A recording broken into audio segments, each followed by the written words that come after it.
안녕하세요. 사연을 부탁해입니다.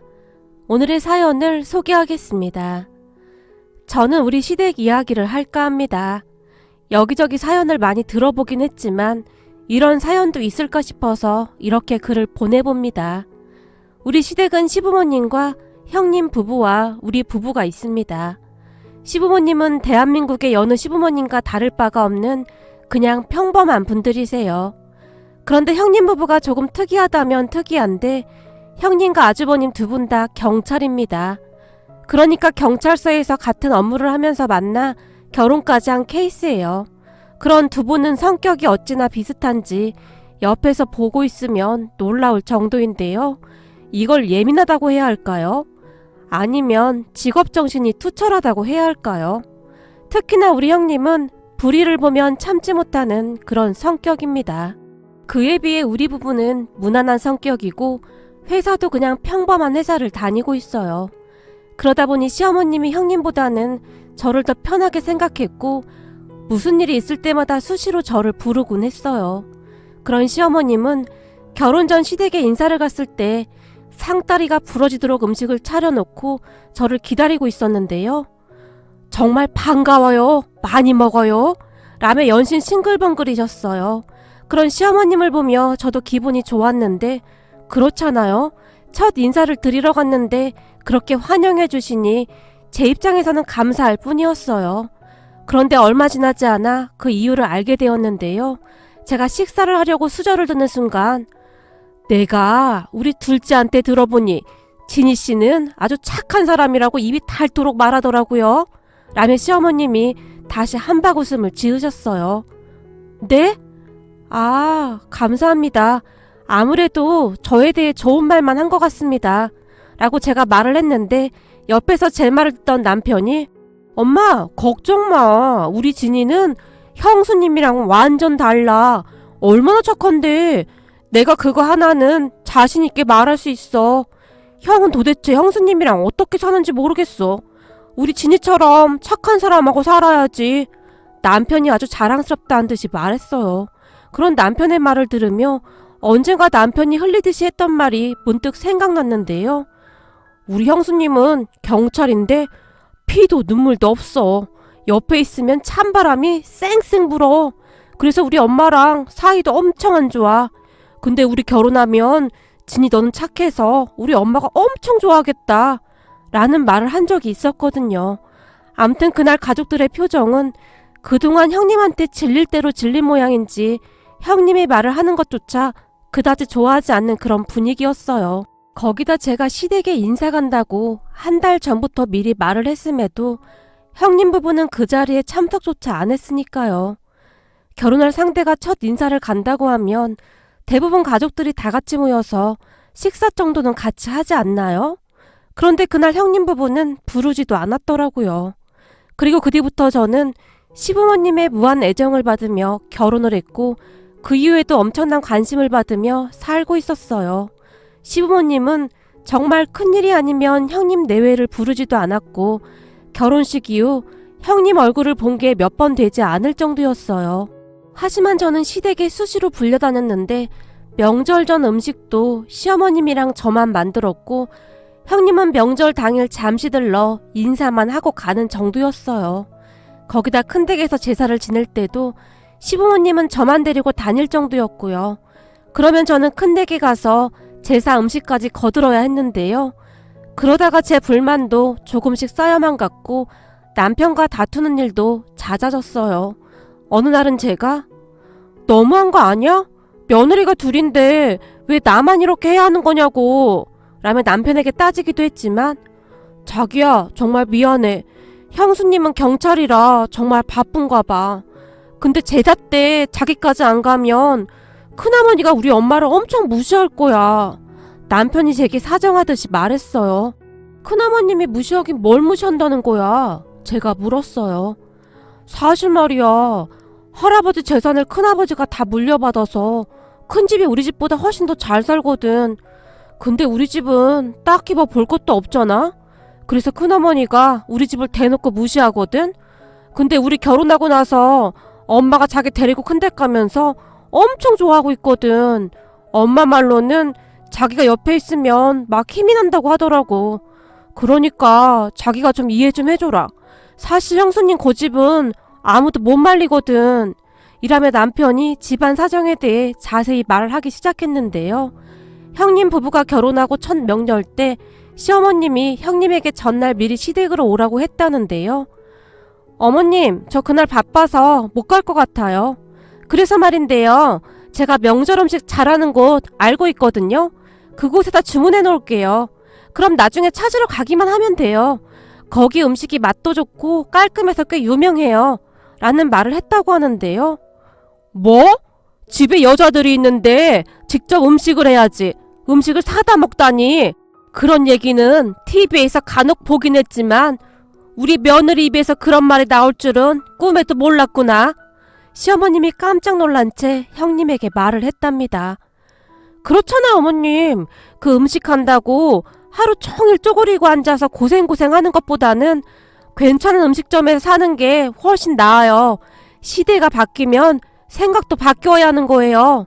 형님이 시어머님에게 일장연설을 늘어놨다고 합니다. 뭐? 그럼 너는 음식하러 못 오겠다 그 말인 거냐?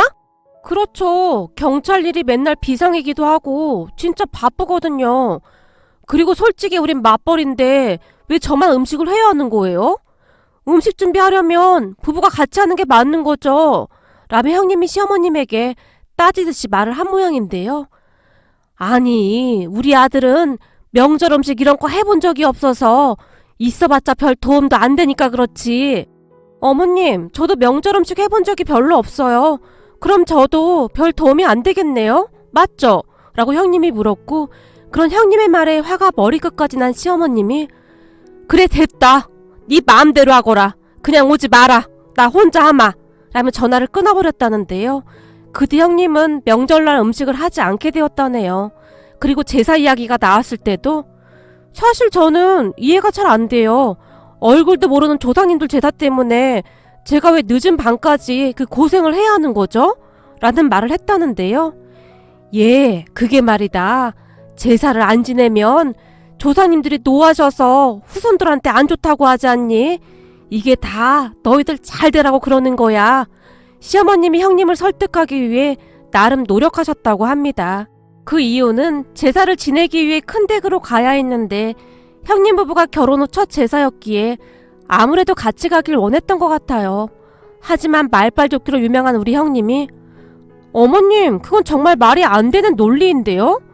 명색이 조상님들인데 제사상을 안 차려드린다고 후손들에게 벌을 내린다는 말씀이신 거잖아요. 그럼 그건 조상이 아니라 악귀인 거죠. 아니 어떻게 그럴 수가 있어요? 라는 말을 했다는데요. 그런 형님의 말을 듣던 시어머님이 결국 휴대폰까지 집어 던져버렸다고 하네요. 그 뒤에도 참 많은 사건들이 있었는데 그중 대표적인 사건 하나만 말씀드려 볼게요. 그날은 우리가 결혼 후 시아버님의 첫 생신이셨고 다 같이 외식을 하기 위해 아주버님이 미리 예약한 식당 근처로 갔는데 지하 주차장까지 내려가기 귀찮았던 시어머님이 차를 도로가에 대충 주차를 하셨어요. 근데 그 도로가에 시어머님만 주차를 한 게 아니라 다른 사람들도 많이 주차를 했던 상황이었기에 우리 모두 아무 생각이 없었는데요. 지하 주차장에 차를 세우고 올라온 형님이 시어머님을 보며 어머님, 차 어디다 세우셨어요? 라고 단숨에 물었어요. 차? 이 앞에 도로가에 세웠는데 왜? 그때쯤 시어머님의 표정에서 약간의 긴장감 같은 것이 느껴졌던 것 같은데요. 형님의 성격을 잘 알고 있었던지라 아마도 미리 짐작은 하셨던 것 같아요. 어머님, 지하에 주차장이 있는데 왜 도로가에 차를 주차하세요? 형님이 시어머님에게 따지듯 물었어요. 아니, 나만 세운 것도 아니고 다들 주차했잖니. 그걸 가지고 뭘 그렇게 호들갑이야. 오늘 네 시아버지 생신이니까 그만하자꾸나. 라며 시어머님이 말을 돌리려고 했지만 어머님, 바로 그런 생각이 문제란 말이에요. 주차장이 분명히 있는데 왜 길가에 차를 세우시는 거예요? 이러니까 소방차들이 화재 진압하는데 어려움이 있다는 말까지 나오는 거잖아요. 다들 나 하나쯤이야 하는 생각을 하면 안 된다고 생각합니다. 엄연히 법이라는 것이 있잖아요. 거기는 주정차 금지구역입니다. 형님이 시어머님에게 일장연설을 늘어놓기 시작했어요. 그런 형님을 보며 제가 놀란 채 어머님 차키 저 주세요. 제가 지하에 주차할게요. 라며 간절한 눈빛으로 시어머님을 바라봤고 그런 제 마음을 읽은 것인지 시어머님이 아무 말 없이 자리에서 일어나셨어요. 그때 당시 저는 더 큰 다툼이 일어나길 원하지 않았거든요. 그렇게 시어머님이 밖으로 나가셨고 저도 혹시나 걱정이 되어 시어머님의 뒤를 급히 따라 나섰는데요. 식당 문 밖으로 나가자마자 시어머님이 아유 싸가지 없는 것. 내가 언제 한번 저거 꼬투리 잡아서 가만 안 둘 거야. 저건 그냥 따라다니면서 잔소리야 잔소리가. 어디서 들어와도 저런 싹퉁바가지가 들어왔나 몰라. 내가 유명한 점쟁이한테 사주 봤을 때는 우리 며느리들이 집안을 일으킬 거래나 뭐래나 그랬는데 그거 다 뻥이야 뻥. 에이 사기꾼 점쟁이 같으니라고. 차로 걸어가는 내내 시어머님이 계속해서 중얼거리셨는데 그래도 화가 풀리지 않으셨던지 잠시 후 차 앞에 도착한 시어머님이 갑자기 이런 개똥 같은 것 너 잘났다 잘났어. 경찰대까지 나왔으니 얼마나 잘났어 그래? 라며 자동차 바퀴를 발로 마구마구 차버렸어요. 옆에서 그 모습을 지켜보는데 그런 시어머님이 어찌나 귀여우시던지 저도 모르게 크 하고 웃음이 터져나왔는데요. 넌 지금 이 상황에 웃음이 나와? 너도 내가 우스운 거냐? 순간 시어머님이 저를 노려봤어요. 아니요, 그런 게 아니라 지금 이 상황이 전 너무 웃겨서요. 형님 말투도 너무 웃기고 그렇잖아요. 저는 형님이 무슨 공무 수행 중인 줄 알았어요.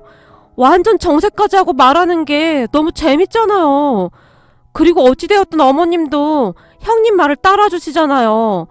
거기다 타이어를 막 발로 차는 모습이 너무 재밌어요. 제가 시어머님의 눈치를 보며 말했어요. 그런 저를 시어머님이 빤히 바라보시다가는 아무리 생각해봐도 내가 사기를 당한 게 분명해.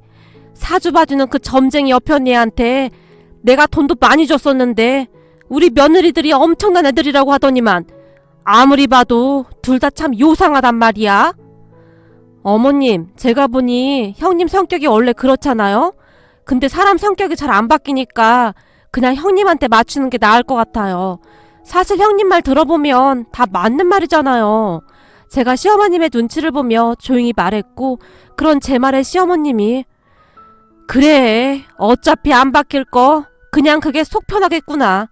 지금 가만히 생각해보니 큰애 결혼할 때 안 사돈이 내 손을 꼭 붙들고는 고맙다는 말을 몇 번이나 했었는데 같이 살아보니 그 이유를 내가 확실히 알겠더구나. 그냥 마음이라도 편하게 살아야지 별 수 있겠냐 라고 시어머님이 주차를 하는 내내 한숨만 내쉬었어요. 우리 형님은 항상 그랬어요. 그런 성격이었기에 가족 모두 형님의 말에 그냥 따를 뿐 별다른 말도 하지 않았어요. 그렇다고 해서 형님이 제게 막 함부로 하거나 그런 것도 아니었고 예의는 바른 사람이었기에 저도 별로 신경 쓰지도 않았고요. 그러던 어느 날 집안이 발칵 뒤집어지는 일이 일어났는데요. 그해도 제사를 지내기 위해 시어머님과 제가 이것저것 준비를 한 채 큰 댁으로 가기 위해 집을 나서려고 했는데 단 한 번도 제사를 챙긴 적이 없던 형님이 문 앞에 서 있었어요. 그런 형님을 보며 시어머님이 깜짝 놀란 채 네가 여긴 웬일이냐? 우리 지금 제사 지내러 가야 하는데 다음에 오거라 라고 형님에게 말을 했는데요. 그래서 왔어요. 오늘 제사 지내러 가는데 저도 같이 가려고요. 오늘은 별다른 일도 없어서요. 라는 말을 하는 게 아니겠습니까? 뭐? 네가 제사를 지내러 가겠다고? 시어머님이 놀란 채 물었고 네, 물론 저는 제사 그런 게 참 마음에 안 들긴 한데 그동안 동서만 계속 고생하는 것 같기도 하고 오늘은 저도 시간이 나서요. 저도 같이 갈게요. 라며 형님이 제가 들고 있던 짐을 들고 앞장섰는데 그 모습을 보면 시어머님의 얼굴이 갑자기 변하기 시작했어요. 저기 말이다. 큰애야. 너는 그냥 안 가도 될 것 같은데 네가 나란 일 하느라 좀 바쁘니 오늘 같은 날은 그냥 집에 가서 푹 쉬어. 작은애랑 나랑만 가마. 그렇지 작은애야. 라며 시어머님이 윙크까지 하며 간절한 표정으로 저를 바라봤어요. 네? 아 맞아 형님. 형님 힘드실 텐데 안 오셔도 돼요. 이제 저도 제법 익숙해져서 할만하고요. 그러니까 우리끼리 다녀올게요.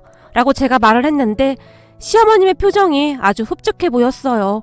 하지만 형님은 아니야. 시간 있을 때 가봐야지. 괜찮아. 라면 웬일인지 자꾸만 딸 하나 사겠다고 했고 형님의 고집을 잘 아는지라 결국 시어머님은 울며 겨자 먹기로 형님을 데리고 큰 댁으로 갔습니다. 가는 내내 시어머님의 얼굴에 걱정이 가득해 보였는데요. 저는 그런 시어머님의 마음이 조금은 이해가 되었어요. 좀 전에도 말씀드렸듯이 큰댁 큰어머님이 조금 막무가내였거든요. 말도 거칠게 하시고 항상 보면 우리 시어머님에게 함부로 하는 것이 한눈에 봐도 티가 났어요. 그 모습이 한 번은 저도 욱해서 한마디 하려고 했지만 다들 저를 말리더라고요. 옆에 있던 남편이 그냥 조용히 해. 잠깐만 참고 있으면 돼. 라는 말까지 했거든요. 그 말에 짜증이 났지만 그냥 참고 말았어요. 남편 말대로 괜히 저 때문에 분란이 일어나면 시어머니 입장이 난처해질까 걱정이 되었거든요. 그런데 그날 결국 사단이 나고 말았는데요.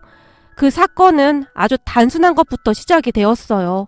제사를 위해 친척들이 다 모였는데 여기서 잠시 설명을 드리자면 우리 시어머님이 둘째 며느리세요. 그 밑으로 작은어머님이 계시고 고모님이 한 분 계십니다. 그러니까 시아버님의 형제분들은 총 4남매세요. 근데 그 4남매 중 우리 시아버님이 재산만 놓고 봐서는 형편이 가장 안 좋다고 해야 할까요? 그러한 부분으로 큰어머님이 항상 우리 시어머님에게 함부로 했던 것 같아요. 그날도 역시 큰어머님의 말도 안 되는 행동이 시작되었는데 이거 내가 선물 받은 건데 몸에 아주 좋은 거래. 자, 하나씩 받아. 라며 홍삼을 한 상자씩 나눠주셨어요. 그런데 정말 어이없게도 우리 시어머님만 쏙 빼고 나눠주신 거죠. 그리고 그 순간 시어머님의 표정이 좋지 않았는데요. 생각해보세요. 그날따라 큰며느리까지 따라왔는데 며느리들 앞에서 그런 꼴을 당했으니 시어머님의 기분이 더욱 나빴을 것 같긴 했어요. 아니 형님, 저는 왜 안 주시는 거예요? 시어머님이 큰어머님에게 따지듯이 물었어요. 물론 그동안 큰어머님에게 쌓인 것도 많았겠죠. 뭘? 아, 홍삼 개수가 부족하니까 안 줬지. 그리고 선물은 주는 사람 맘 아니야? 큰어머님이 아무렇지도 않게 말했어요. 아니 그건 좀 그렇지 않나요? 그럼 우리 없을 때 주던지요. 떡하니 사람 앞에 세워두고 뭐 하시는 겁니까? 순간 시어머님의 얼굴이 새빨갛게 변했는데 정말 화가 많이 나신 듯 했어요. 아니 이 사람아, 내가 주고 싶은 사람 주겠다는데 자네가 무슨 상관이냐고. 그리고 자네야 워낙 튼튼하니까 그런 거 안 먹어도 되잖아. 자네 거울 좀 한번 봐봐. 이건 뭐 무슨 곰도 아니고 몸이 그게 뭐야. 사람은 나이 들수록 관리를 해야 하는 거야. 하긴 돈이 없으니까 관리하기도 어렵긴 하겠네. 그러니까 그냥 좋게 생각해. 홍삼 먹어봤자 살만 드룩드룩 더 찌지 않겠어? 라고 말하던 큰어머님의 얼굴에는 비웃음이 가득했어요. 뭐예요? 형님 지금 말 다 했어요? 형님 진짜 너무하네요. 제가 그동안 꼭 참고만 있었더니 제가 아주 우스웠죠? 그까짓 돈 좀 있다고 유세란 유세는 다 부리고 사실 그동안 무슨 일 있을 때마다 제가 일도 제일 많이 했잖아요. 그동안 무슨 종 부리듯이 부려먹고는 이게 지금 할 소리예요? 형님 그러는 거 아니에요. 까놓고 얘기해서 형님 내가 이렇게 사는 거 시부모님 유산 가지고 잘 먹고 잘 사는 거 아닙니까? 사람이라면 최소한 미안한 마음이 있어야죠. 근데 지금 이게 뭐 하는 짓입니까? 나이를 먹었으면 나이값을 좀 하세요. 며느리들 앞에서 창피하지도 않아요? 라며 시어머님이 큰어머님을 있는 대로 노려봤어요. 뭐? 나이값? 어디서 니까짓 게 나한테 이래라 저래라야? 라며 큰어머님이 우리 시어머님을 노려봤는데요. 까짓 거 그럼 우리도 소송해서 시부모님 재산 받아야겠네요. 내가 들어보니 소송하면 그 유산 받을 자격 충분하다고 하던데요. 아무리 양심에 털이 났어도 그렇지 사람이 어쩜 그리도 악독할 수가 있어요.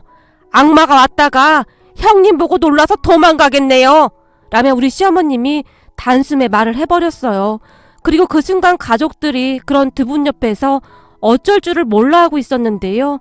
우리 시아버님만이 여보 이게 지금 뭐 하는 짓이야?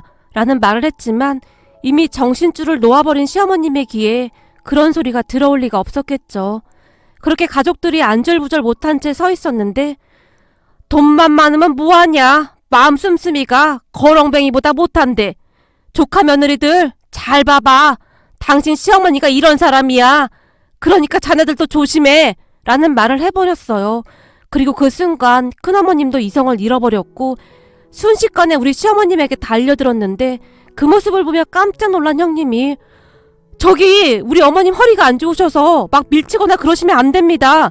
라며 큰어머님의 앞을 가로막아버렸는데요. 뭐가 어쩌고 어째?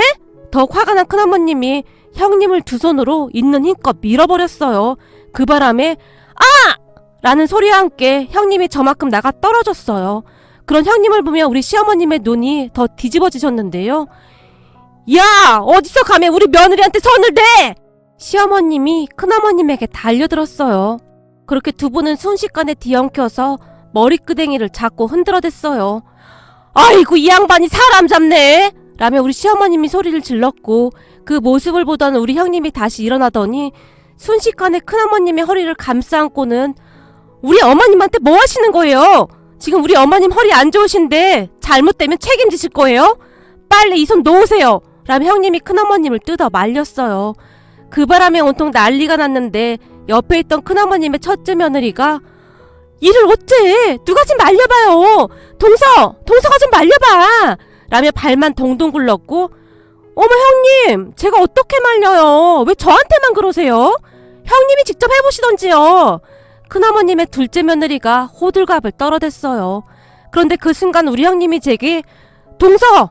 큰어머님 다리 붙들어! 빨리! 라고 말을 했고 그런 형님의 말에 제가 순식간에 큰어머님의 다리를 잡고 늘어졌어요.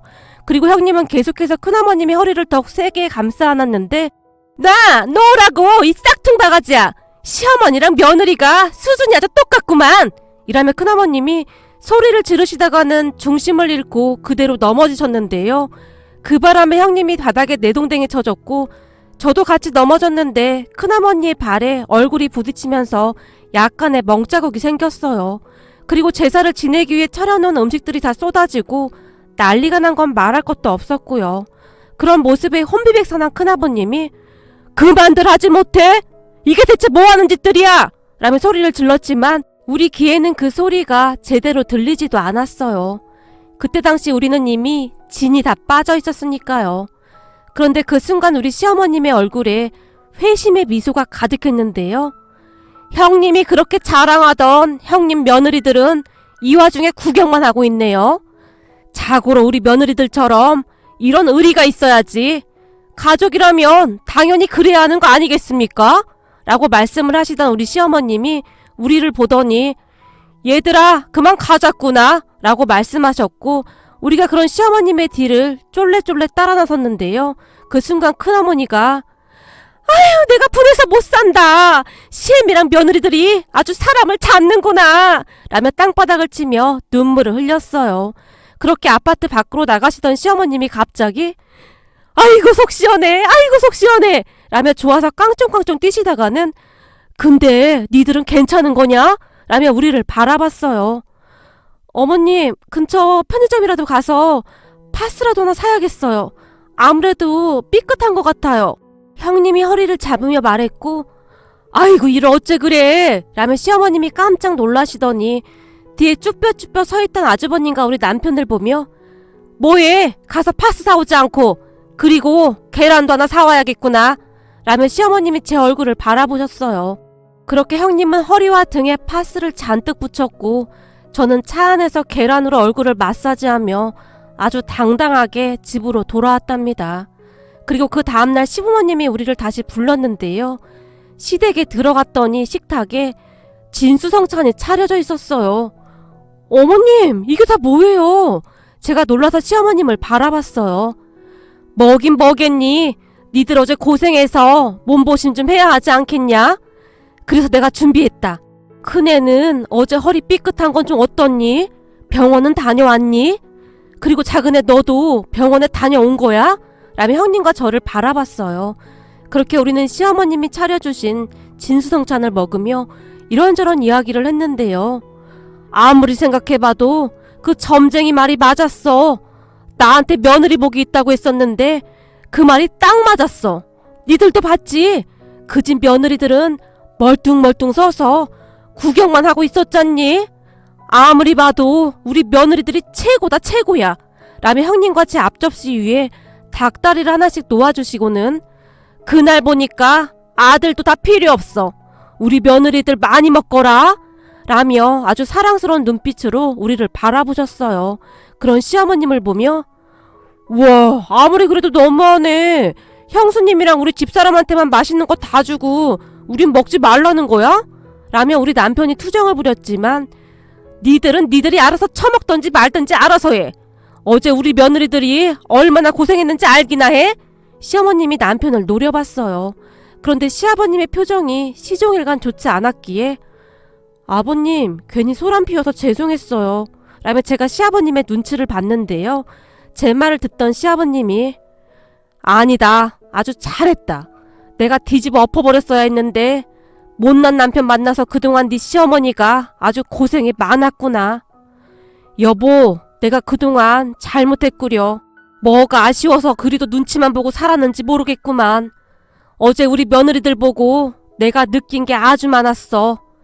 그리고 어찌나 든든하던지 혹시나 내가 없어도 우리 며느리들이 당신을 잘 챙겨줄 것 같은 그런 생각이 들더구만 라고 말씀하셨는데 그 순간 시아버님의 눈가가 촉촉히 젖어 있었어요. 그리고 그런 시아버님의 말씀을 듣던 시어머님의 눈에도 눈물이 맺혔는데요. 그날 우리는 시아버님이 그렇게 아끼시던 인삼주까지 꺼내서 다 같이 인삼주를 마시며 이런저런 이야기를 하게 되었어요. 우선 시아버님이 그동안 속에 담아두셨던 말들을 꺼내셨는데 형이라고 하나 있는 사람이 부모 재산 다 가져가 놓고는 참 양심도 없구나. 언젠가 한 번은 애들 대학 학비 때문에 정말 힘들어서 내가 돈을 좀 빌려달라고 한 적이 있었어. 근데 딱 잘라서 거절하더니 거의 내쫓다시피 하더구나. 그런 사람들 집에 속도 없이 뭐 한다고 들락날락 거린 건지 모르겠구나. 제사 핑계대고 수시로 불러댄 건데 내가 참 바보 같았어 라며 시아버님이 긴 한숨을 내쉬셨어요. 그리고 그런 시아버님의 말을 듣던 시어머님도 형님이랑 아주버님 진짜 그러는 거 아니야. 돈 좀 있다고 없는 사람들한테 함부로 하고 아주 못돼 처먹은 인간들이야. 참 이럴 땐 돈이 없는 게 한이 된다니까. 분하다는 듯이 말했어요. 그렇게 잠시 후에는 형님도 말을 했는데 어머님 아버님 그동안 제가 너무 인정머리 없게 행동해서 기분 많이 나쁘셨죠. 저도 안 그러려고 하는데 이게 쉽게 안 되더라고요. 죄송했어요.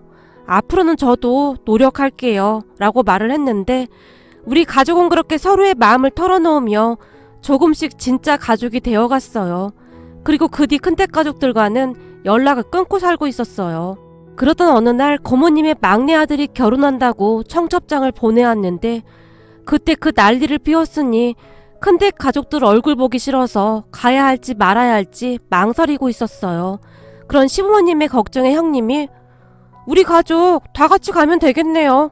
못 갈 것도 없죠. 가서 기 좀 팍 꺾어놓고 올까요? 라고 말을 했는데 결혼식장에 가기 얼마 전부터 형님이 뭔가를 분주하게 준비하기 시작했어요. 그렇게 결혼식장에 가기 일주일 전에는 우리 모두를 데리고 백화점에 가더니 옷까지 사줬는데요.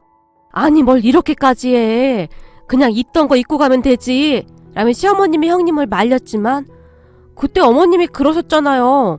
그 사람들 귀 좀 팍 꺾어놔야 한다고. 한번 그래보자고요. 꼭 돈도 얼마 없는 사람들이 있는 척 하더라고요 라는 말을 할 뿐이었어요. 형님은 그날 백화점에서 꽤 큰 돈을 썼고 미안한 마음에 제가 형님에게 형님 오늘 돈을 너무 많이 쓴 것 같은데 저도 조금 보탤게요 라는 말을 했지만 형님은 그저 괜찮아. 동서 그동안 나 대신 고생 많았잖아. 그래서 주는 선물이라고 생각해 라며 형님이 활짝 웃었어요. 그렇게 고모님 아들 결혼식 날 우리 가족 모두 쫙 빼입고 결혼식장으로 향했는데요. 거기다 형님이 차를 한 대 끌고 왔는데 엄청 고급스러운 자동차였어요. 아니 이 차는 뭐냐? 시어머님이 놀란지 형님을 바라봤고 제 차예요. 얼마 전에 친정아빠가 차를 새로 샀는데 남 주긴 아깝다고 저한테 주셨어요. 근데 이 차를 타고 경찰서로 출근을 어떻게 해요? 그래서 그동안 주차장에 그냥 세워뒀었는데 오늘 같은 날은 이 차 타고 가는 게 좋을 것 같아서요. 라며 활짝 웃었어요. 그런 형님의 말에 시부모님은 옷까지 쫙 빼입은 채 고급 승용차에 올라탔고 우리 가족은 아주 당당하게 결혼식장으로 출발했어요. 결혼식 30분 전에 도착을 했는데 그때 마치 큰댁 가족들도 결혼식장으로 들어서고 있었어요. 그러다가는 우리 시부모님이 고급 승용차에서 내리시는 것을 보고는 많이 놀란 표정이었는데요. 특히나 큰어머님이 많이 놀란 듯 서 있다가는 정말 궁금하긴 했던 모양이었던지 고모님을 시켜서 우리 남편에게 누구 차인지 물어보라고 했다네요.